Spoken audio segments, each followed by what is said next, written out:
लोगों का आक्रोश बिल्कुल जायज है जब ऐसा कुछ होता है, लेकिन दोनों केस में ना अब बंगाल और बदलापुर दोनों को थोड़ा कंपेयर करते हैं। कोई भी रेप एक्चुअली किसी से ना छोटा होता है ना ज्यादा होता है। रेप बहुत ही जघन्य अपराध है, चाहे किसी के साथ भी हो, और हर उस बलात्कारी को बराबर की सजा दी जानी चाहिए। लेकिन बदलापुर में जो हुआ उसके बाद क्या हुआ, हमारे डिप्टी सीएम ने एसआईटी की जांच की घोषणा करी। हम बंगाल की तरह ये नहीं बोलते रहे कि मुख्यमंत्री बार बार बोल रही है अगर पेरेंट्स चाहेंगे तो सीबीआई जांच होगी। पेरेंट्स सब कुछ कह रहे हैं, पेरेंट्स कह रहे हैं 2 से ज्यादा लोग इन्वॉल्व है, पेरेंट्स कह रहे हैं आप विफल हो रही है, पुलिस हमारी बात नहीं सुन रही। एफआईआर वहां पे देखिए ना, स्कूल के प्रिंसिपल को निलंबित किया गया, महिला अटेंडेंट को निलंबित किया गया। बंगाल में क्या हुआ, उस स्कूल के उस कॉलेज के प्रिंसिपल को रिवॉर्ड किया गया। ये वही प्रिंसिपल है बंगाल का जो पहले भ्रष्टाचार के लिए पकड़ा जाता है तो उसको मुर्शिदाबाद भेजा जाता है, क्योंकि वो पैकेट या जो भी था जो भ्रष्टाचार करता था शायद ममता दी को पहुंचाता था। उसके बाद जब इतना बड़ा किस्सा होता है वो कोर्ट सामने आके कहता है कि क्यों रात तक प्रिंसिपल ने शिकायत एफआईआर दर्ज नहीं कराई। ये हुआ, उसके बाद क्राइम सीन को वो प्रिजर्व करता है। उसके बाद वो एक ऑर्थोपेडिक डॉक्टर होने के बावजूद सबने देखा, वो सबके सामने फोटो है कि वो लड़की की क्या हालत थी, किस हालत में उसकी बॉडी मिली, टांगे किस पोजीशन में थी, चोटें कितनी थी शरीर पे, और एक ऑर्थोपेडिक डॉक्टर कहता है कि वो सुइसाइड है। एक क्वैक तक ये बता देगा, एक अनपढ़ आदमी भी ये बता देगा कि वो सुइसाइड नहीं थी, और ये हालत है। और उसके बाद क्या होता है, जैसे ही सीबीआई की जांच कोर्ट देता है, ना एसआईटी बनाई जाती है ना सीबीआई के जांच दिए जाते हैं। बदलापुर में हमारी सरकार ने एसआईटी बनाई, लेकिन यहां पे कोर्ट को आके कहना पड़ा कि सीबीआई जांच कराई जाए। और जब सीबीआई जांच की बात होती है तो सीबीआई के आने से पहले बगल वाले कमरे में तोड़फोड़ शुरू हो जाती है। फिर 7,000 लोगों का एक मॉब आता है, सीधा उस सेमिनार हॉल में जाता है, तोड़फोड़ करता है और क्राइम सीन को बर्बाद कर देता है। सवाल ये है, पर ये बदलापुर से सवाल दूर नहीं ले जा सकते कोई भी हमें। मैं सिर्फ सवाल आशुतोष जी ये पूछना चाहती हूं, क्या हमारे देश में आज सिलेक्टिव पॉलिटिसाइजेशन ऑफ रेप्स हो रहा है? कोई भी सरकार क्या लोगों को भरोसा दिला पा रही है? और जिस तरह से नेताओं का एक रिएक्शन आ रहा है, कोई तो ममता बनर्जी पर कुछ नहीं कहेगा, कोई कहेगा ये डिस्ट्रैक्शन है, कोई कहेगा वो तो महिला हैं, वो तो सब समझती हैं, और कोई कहेगा कि बस बदलापुर देखो, बंगाल अब भूल जाओ, अब कुछ दिन हो गए, बदलापुर देखो, बदलापुर देखो। मैं पूछना चाहती हूं कि अगर आज की सोसाइटी में हम सवाल पूछ रहे हैं कि क्या हो रहा है, तो आज की राजनीति में ये क्या हो रहा है, ये सवाल क्या जायज नहीं है, गंभीर नहीं है? देखिए नविका जी, जब आज आपने मुझे बुलाया तो मुझे इस बात की उम्मीद थी कि आज बदलापुर पे ही हम बहस करेंगे, और बदलापुर में जो कुछ भी बहस होगी उसमें वहां की सरकार कटघरे में खड़ी होगी।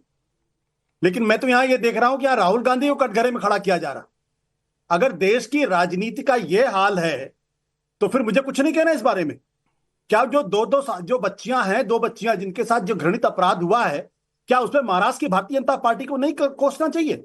क्या वहां देवेंद्र फडणवीस को नहीं कटघरे में खड़ा करना चाहिए? तो आखिर बिल्कुल जो हालत बंगाल में दिखाई पड़ रहा है वही हालत तो वहां पर भी है। हजारों लोगों को सड़कों पर आना पड़ा, रेल रोकना पड़ा, उसके बाद महाराष्ट्र की सरकार की आंख खुलती है। लेकिन वो बहस का मुद्दा नहीं है। बहस का मुद्दा यह कि राहुल गांधी ने क्यों कह दिया। चलिए बहुत अच्छी बात है, राहुल गांधी को मुझे लगता है राहुल गांधी के खिलाफ फौरन एफआईआर दर्ज होनी चाहिए और राहुल गांधी को फौरन गिरफ्तार करके जेल में डाल देना चाहिए। बहुत अच्छी बात है। लेकिन आप हरियाणा का क्या कहिएगा? जिस आदमी को, जिसको कोर्ट ने कन्विक्ट किया 2 महिलाओं के बलात्कार के मामले में, हत्या के मामले में, राम रहीम, उसको हर कुछ दिनों के बाद वहां की हरियाणा की भारतीय जनता पार्टी की सरकार उसको पैरोल पे बाहर कर देती है। तो वहां पे महिलाओं की इज्जत, बलात्कार का मसला नहीं है, वो इंपॉर्टेंट नहीं है। बंगाल इंपॉर्टेंट है, बदलापुर इंपॉर्टेंट नहीं है। तो जरा ये सवाल पूछिए कि भाई कि राम रहीम को क्यों बार बार छोड़ा जा रहा? राम रहीम जो बलात्कारी है, अदालत ने जिसको साबित कर दिया है, उसके गुणगान करने में भारतीय जनता पार्टी के लोग खड़े हुए हैं, उनका प्रवचन सुन रहे हैं और शर्म भी नहीं आती है, क्योंकि चुनाव है वहां पे। तो जहां इस तरीके के हालात होंगे वहां पे सवाल तो राहुल गांधी से ही पूछे जाएंगे, क्योंकि राहुल गांधी से ही सवाल पूछना चाहिए, क्योंकि राहुल गांधी इस देश के सबसे बड़ा अपराधी है। वैसे आशुतोष जी नहीं है। नहीं, आशुतोष जी, आपने मुझे भी प्रवचन दिया तो थोड़ा मैं भी जवाब दे दूं। आपने कहा आपने सोचा कि ये बदलापुर पर डिबेट होगी, तो बदलापुर पर तो हो रही है।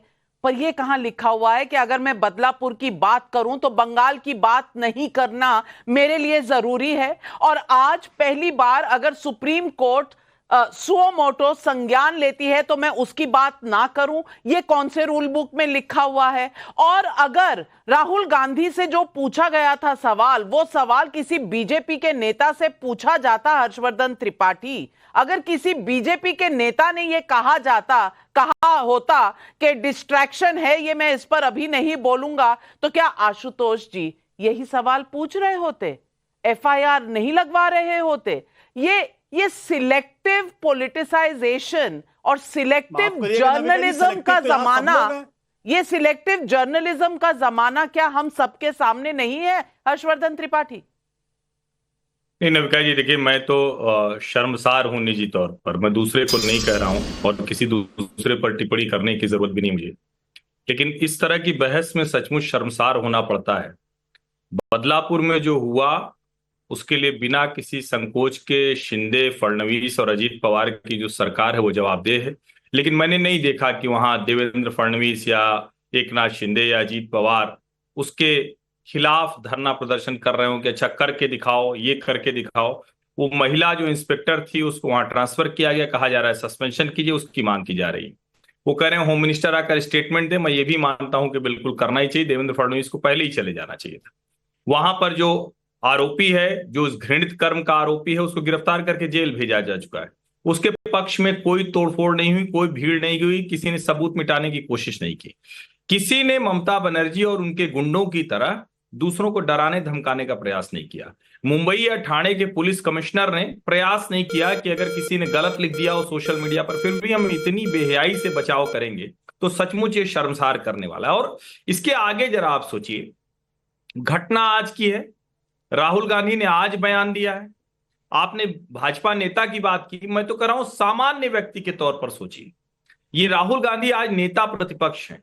अगर आप इनके बयानों को न सुने तो कहा जाएगा आज भी आप राहुल की बात नहीं सुन रहे हैं, 52 से 99 हो गए।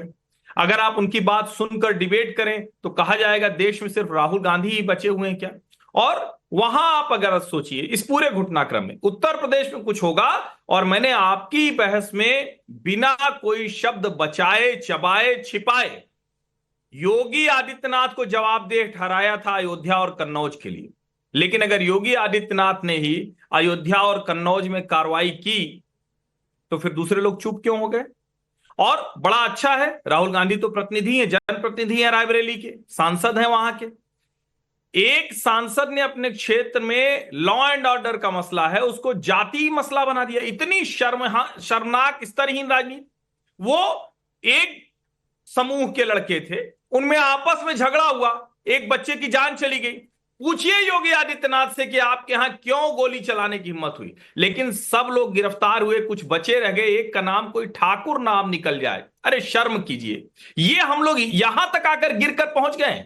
और अयोध्या के प्रतिनिधि कौन थे, नाम है किसी को याद है? सब भूल गए। I am not aware of that incident until unless Avadhesh Prasad ji अंग्रेजी बोलने लगे थे। अखिलेश यादव की कॉन्स्टिट्यूंसी है कन्नौज, नवाब सिंह यादव पर क्या हुआ, उसको सम्मानित क्यों किया गया था? अरे भाई, मंच पर आपका प्रचार कर रहा था अखिलेश, राहुल के पीछे दूसरी पंक्ति में बैठा हुआ। और मैं फिर से कह रहा हूं, जिस राज्य में घटना होती है वहां की सरकार, वहां का मुख्यमंत्री, वहां का गृह मंत्री सीधे जवाबदेह ठहराया जाना चाहिए। लेकिन कोलकाता में जो हुआ उसको देश के किसी हिस्से से आप जोड़ रहे हैं तो आप बेईमानी से बचाव कर रहे हैं। ममता बनर्जी घृणित कर्म कर रही हैं, घिनौना काम कर रही, बंगाल को बर्बाद कर रही। बहुत से हाथ उठ रहे हैं, मैं सबके